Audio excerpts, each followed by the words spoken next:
My name is Kari Morganstein. I'm a pediatric audiologist at the University of Miami.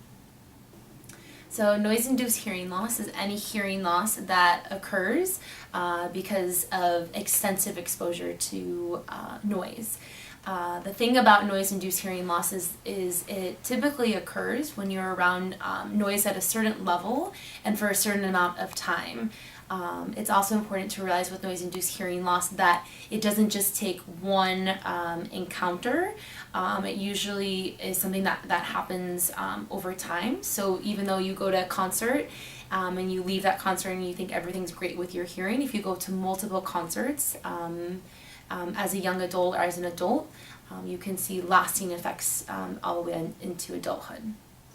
So I definitely think that hearing loss and tinnitus or tinnitus is a growing problem.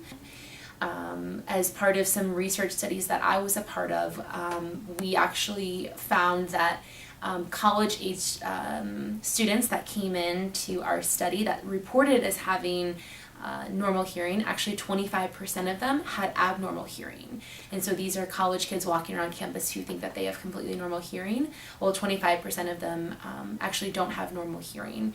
And so I think that there's lots and lots of teens and young adults walking around that do have some sort of hearing loss and are not aware of it.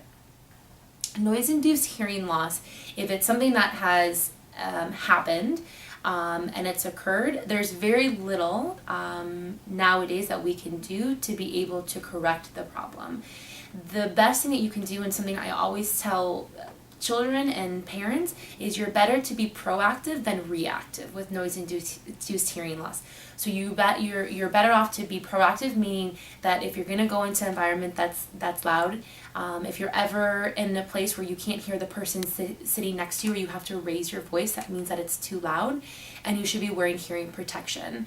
It's better to wear that hearing protection and be proactive than down the road have to react and then intervene with some sort of hearing aids. I think that there's a lot that teens can do in order to protect their hearing. One is just to make sure that wherever they go, in their backpack, in their purse, and wherever, that they have some sort of hearing protection. There's many options available that are not that expensive and also don't reduce the fidelity or the quality of the sound. I think that that's the number one thing that you can do is wear hearing protection. And then the other thing that teens can do is to advocate if they're in an environment where they feel like the sound is too loud, that they have ringing in their ears or getting a headache because it's so loud. They can, go up to whoever it is, an instructor, if it's at a basketball game or somewhere, and ask them to turn the volume down, because it's not only good for that specific individual that's asking, it's good for everyone that's in that environment and for their hearing health care.